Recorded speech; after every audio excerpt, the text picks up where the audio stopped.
Hi everyone and welcome. I'm down here in my wormery and I'm about to feed a couple of my red wiggler bins. The bin that you see out here is the older of the two.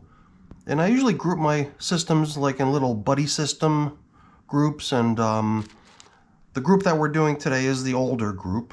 So this is the older of the older group, if that makes sense.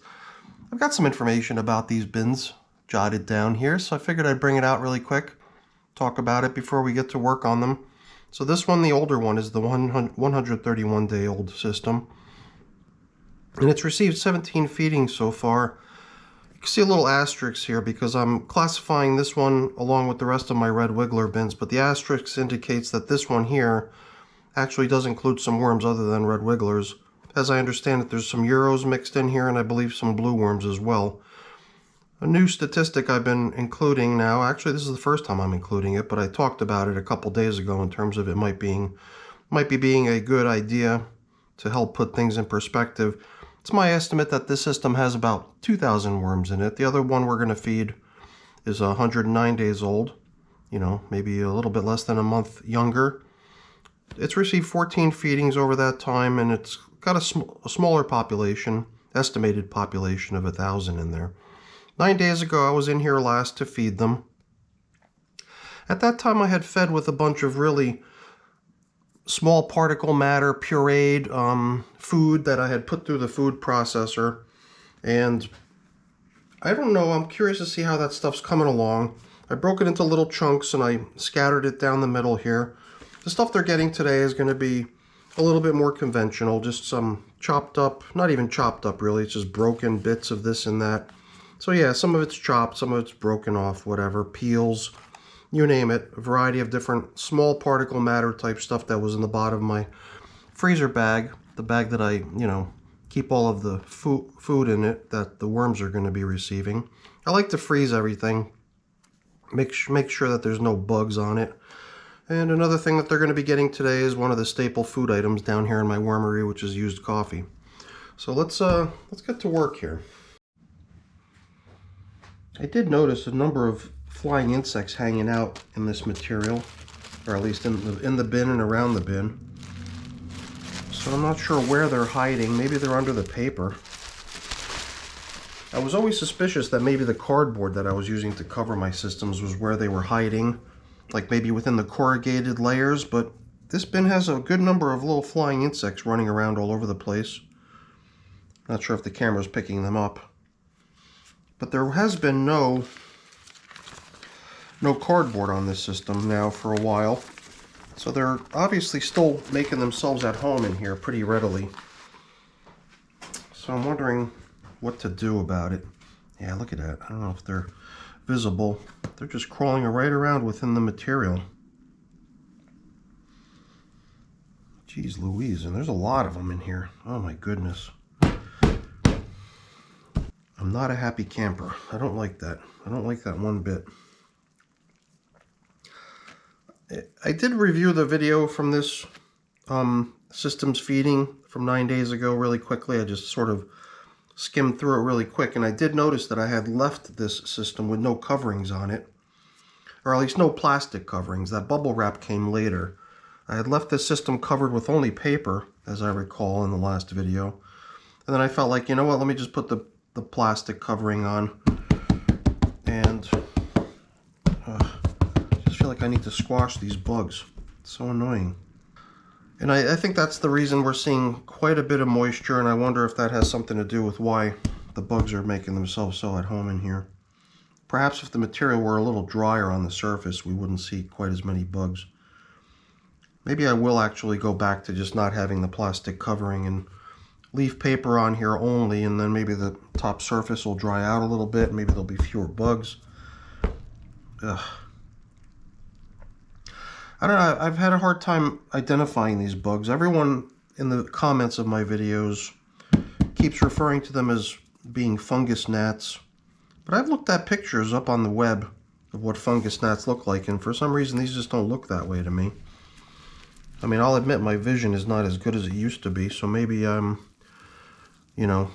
just being skeptical. Maybe they are fungus gnats. I might have to try what the that guy Newell has been doing on the World Composting channel, using that BTI solution, those mosquito things that you put in your little backyard pond or whatever, and it gets rid of the insect larvae. So I wonder if that might help here too. Not to say that the system needs any additional moisture. It does seem like the moisture level in here is pretty substantial. It's so weird when I see such a stout little worm. And this guy's got some girth to him, that's for sure. It's got to be one of the Euros. Doesn't look like your typical red wiggler. This one too. Really good size worm.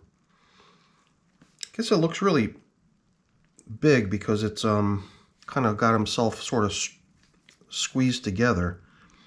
I sort of stretched him out and he got about twice the length. Oh, I'm sorry. I just feel like I got to keep swatting these bugs as they get mobile. Very annoying. It makes me suspicious when I see the worms in that sort of form, because I thought that there was something to it. When a worm kind of scrunches together like that, it's maybe feeling distressed or something like that. When they're kind of elongated and just looking a little bit more natural, then they're in good shape. But when they sort of draw their length together, I thought it had some sort of a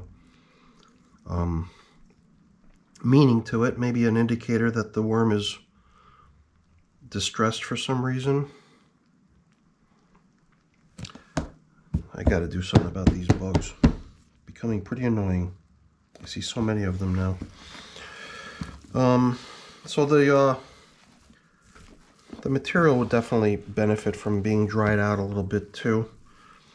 As we work our way down, the feeding was applied down the middle, and it was this pulverized combination of, I think it was grapes and celery, if I remember correctly. This would have been like a banana peel stem.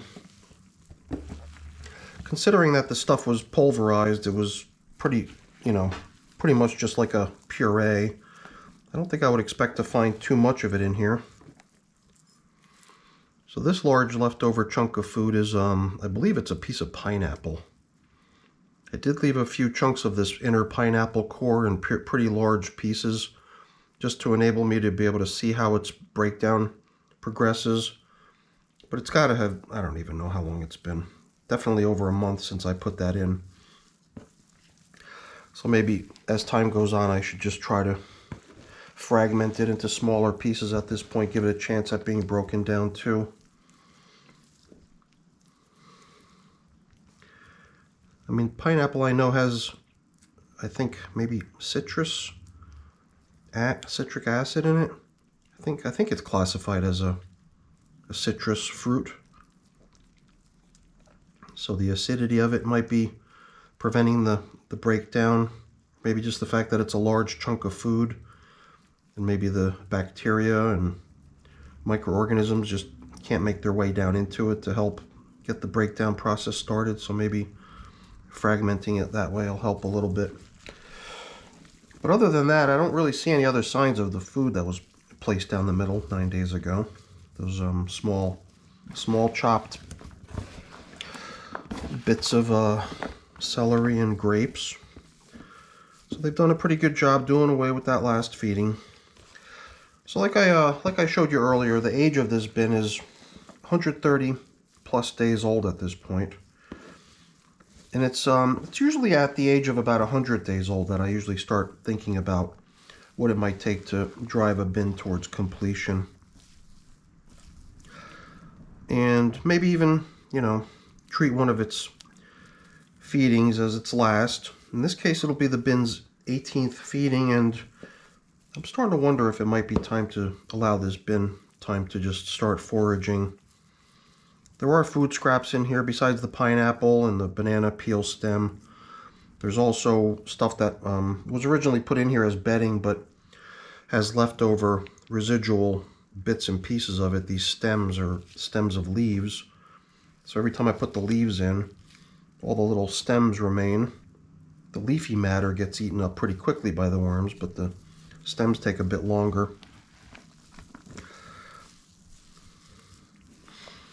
I'd like to see that stuff start to break down. This is like the stem of a banana too. It's holding up pretty good. I guess we'll try to help things along. A lot of times I don't bother with trying to chip away and break up chunks of food. I'd rather just see it through in terms of allowing the worms to be the ones to break it down, so I could really observe how it breaks down over time just based on the worm activity and the activity of the other inhabitants of the bin. But in the case of this one, I think I would like to start steering it towards completion at this point. I do have one other red wiggler bin that's older than this one, which I had starved for, I believe, 32 days. And it was just the other day that I actually initiated the migration of the worms out of the finished compost. So after 32 days, that bin was probably ready for some food. So it was just a few days ago that I placed a feeding zone into it on the edge of the bin to try to lure the worms out of the finished compost. And usually before I start into that, I want to give the worms just a chance to, plow through the remaining bits and pieces of leftovers and scraps of stuff that remains in the bin. So rather than giving them fresh feedings, they'll, be encouraged to focus on chipping away at whatever still remains in the bin, not getting anything fresh. And then over that time, I might even actually let the bin dry out a little bit too. Especially if the bin is a little bit more damp like this one is. Luckily, it's not overly muddy, but it's definitely not crumbly the way I would want it to be. So it is kind of clumping together enough that it makes me think that replacement of the plastic coverings on this one might be unnecessary at this point. All right, let's just do a quick till up of this other side of the bin and see how things look. I guess at the same time I could try to aerate it a little bit too to give the stuff a chance at drying out. We must have just stumbled on some sort of a residual hunk of food or something. For whatever reason, we're definitely encountering a good number of worms over here. Hello. That's pretty awesome.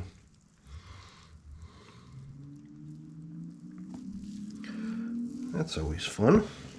Sometimes it's not where the most recent food was added. Sometimes it's kind of the previous feeding that was pushed aside to make room for the newest feeding where the biggest worm activity can be found. Because maybe that's just the right amount of time for that food to have broken down to the point where the worms can really start ripping into it. That might be what we're seeing here. I might have made room down the middle for that most recent application of food. And maybe what we're seeing here is the worms actually, working down some stuff that had been in here even longer, but was just finally coming to the point where they can start eating it. It does seem interesting, you got some really chunky fat worms, which I'm assuming are the Euros. And then right alongside them, really skinny worms, probably the red wigglers or maybe the Indian blues. So I definitely treat this as sort of a mixed system. And I don't think I would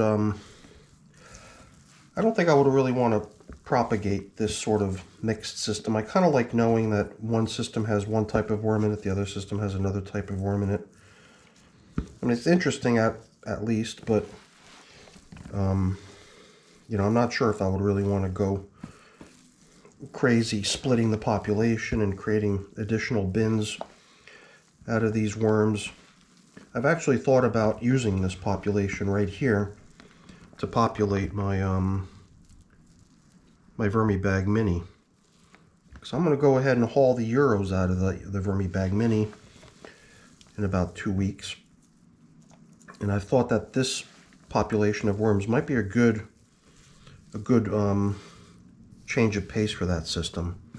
Because the Euros are, good for kind of burrowing down a little bit deeper and dealing with the deeper materials in the bin, while the red wigglers are more of a top surface feeder. I'm not too familiar with what the nature of the Indian blues is, or what type of feeding behavior they tend to have. But I thought that at least between the red wigglers and the Euros, we'd have a nice mix that would give the Vermibag Mini a good working over at different levels if we were to use these worms in there. So that's kind of what I was anticipating.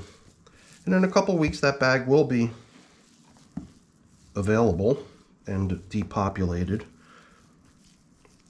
So maybe the timing of that bin becoming available and this population being done in this system will work out nicely.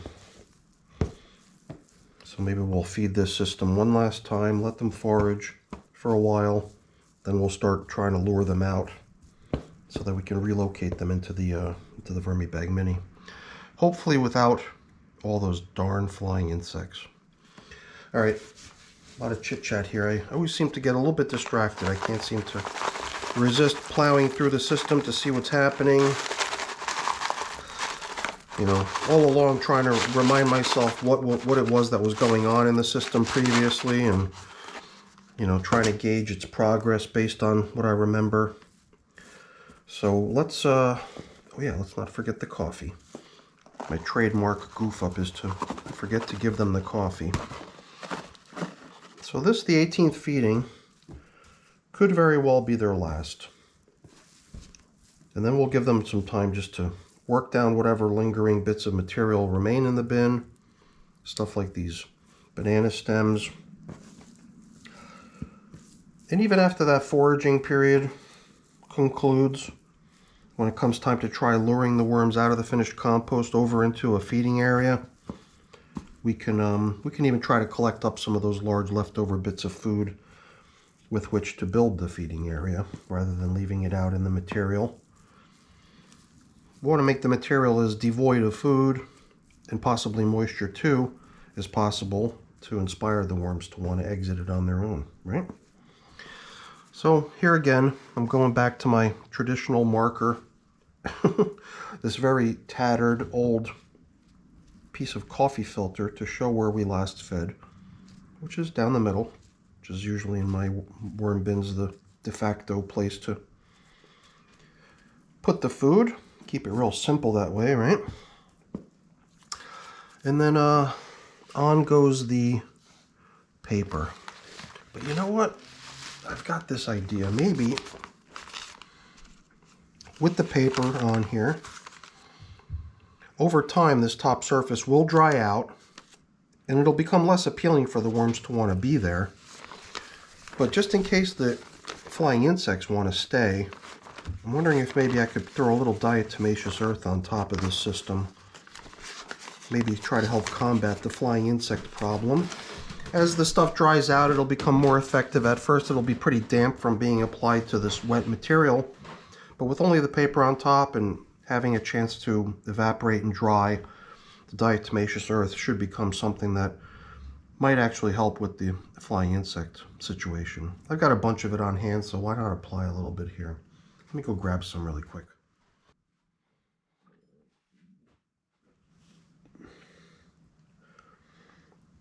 I guess we'll sprinkle some around the very edge, because with the paper covering, you would think that that's the only way to get in and out of the system, right?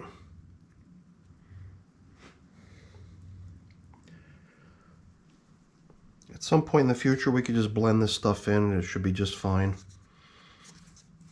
But hopefully as the flying insects try to come and go, they'll be encountering that stuff and hopefully it'll get rid of them as a result. So no plastic coverings at this point. We're going to permit the bin a little time to start drying off.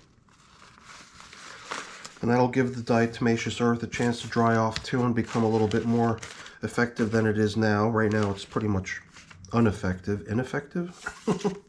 useless. But once it dries off, it should, you know, work. All right, let's hope it works. Keep my fingers crossed. All right, let's go get the younger bin, the 109-day-old system. Alright, so it seems like I had so much to say about the other bin with the variety of worms in it and pineapple and other stuff like that. Offhand, there's really nothing remarkable about this bin that comes to mind, unfortunately. But maybe I'll be reminded of some interesting factoids as we get to work on here. Here we've got some paper coverings. Pretty far gone. So I mean, just handling them seems to result in them wanting to just fall to pieces. You can see some of the stuff on the outer edge is a little bit drier. Because you might have noticed the plastic covering was not put on edge to edge. It was kind of just thrown in the middle, allowing for a good amount of airflow around the edges. I did that intentionally. Try to let the system air out a little bit. Maybe I found it to be a little bit too damp last time. I really don't recall. I do usually like to leave a little something, some sort of paper coverings on the top surface of my bins typically. So maybe we'll see what we could do about salvaging some of this stuff at the end. Or you know what, maybe we'll try to figure out which pieces are still usable for that purpose at the end. And the ones that don't seem usable for that purpose anymore, we'll just include them as bedding underneath the feeding area. As you can see, the stuff just shreds to pieces under its own weight.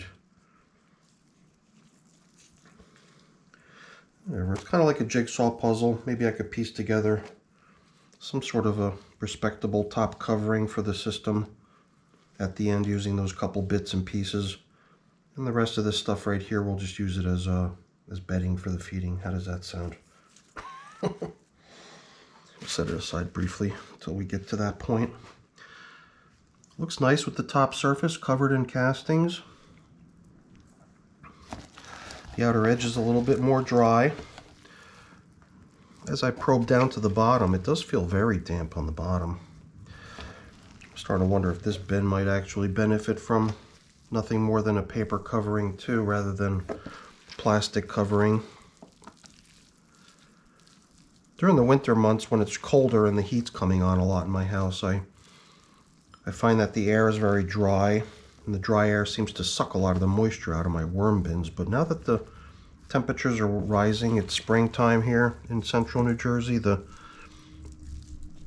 heat's coming on a lot less frequently, and I believe that the moisture in the air is beginning to come back to normal again. It doesn't have that really dry feel like it does all winter long. Definitely damp, this stuff. I think I might trade in that plastic covering for just a piece of paper on top at this point and see how that goes. It'll definitely allow the top surface to dry out a little bit more. As much as I would like the worms to feel comfortable just cruising the top surface, working out all the material in the bin, including that stuff on the top surface, I also don't want to let the system get overly damp and muddy. It does feel like I've allowed that to occur in a number of my systems, and I feel like I've really got to try to take actions to prevent that from happening. In fact, in this system, it might already be too late for that. But whatever. Better late than never, I suppose. It was only about maybe a year, a little bit over a year ago, that I first started using the plastic coverings to try to lock in the moisture in my systems. But even after a year, I feel like I'm still sort of trying to learn the ins and outs of doing it effectively without suffering from some of the pitfalls that occur from doing it ineffectively. I just spotted a flying insect, but luckily not as many as we saw in the other system. Here I'm not thinking that it would be necessary to do the diatomaceous earth. So here's one thing that I do remember. It's like the butt end of a bunch of bananas, with all the different stems coming to that knurly chunk at the end. So I think we'll just keep that with the feeding, and we'll dump it in with the rest of the food when we get to that point. I'm just looking at all the worms in here. I'm not sure how I came up with the estimate of 1,000 worms in here, but it almost feels like we have more than that. Maybe they've just been really busy, you know, propagating their numbers or something in here. Maybe they're really cozy and comfortable in here. So maybe they are expanding their population. Gotta admit, there are a lot of tiny little worms in here too, mixed in with the adult worms. So it wouldn't be surprising if they've, you know, gone ahead and increased their numbers noticeably over time. It's always a good sign. I'm always glad to see that when it occurs. And it's pretty much the expected thing too, you know, it's just what worms do. I think they do control their population if they sense that they're in an overpopulated, crammed sort of a situation.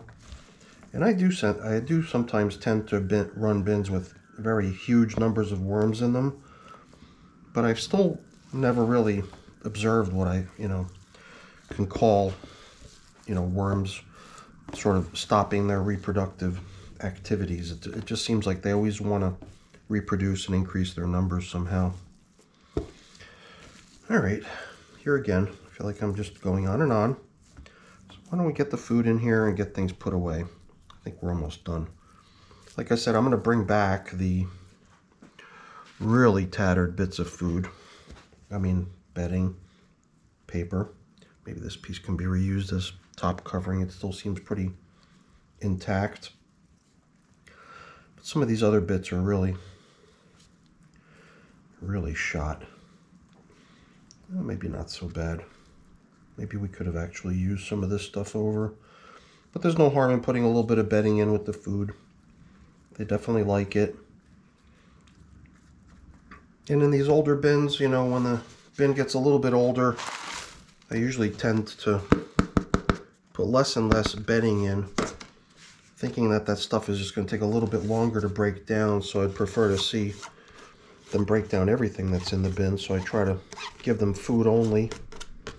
So that might be something I need to figure out how to do a little bit better, because by doing that, you know, I'm definitely denying them of a carbon food source, and I'm giving them almost only nitrogen-rich kitchen scraps and cuttings and coffee and stuff like that.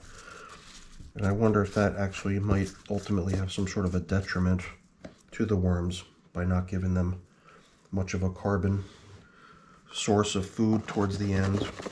I guess maybe if I were to come up with some sort of a carbon food source that's small in size that I know will get depleted entirely, then maybe I'd feel less paranoid about doing it. But I just don't like having scraps of paper in my finished compost, or, you know, remnants of leaves and stems and stuff.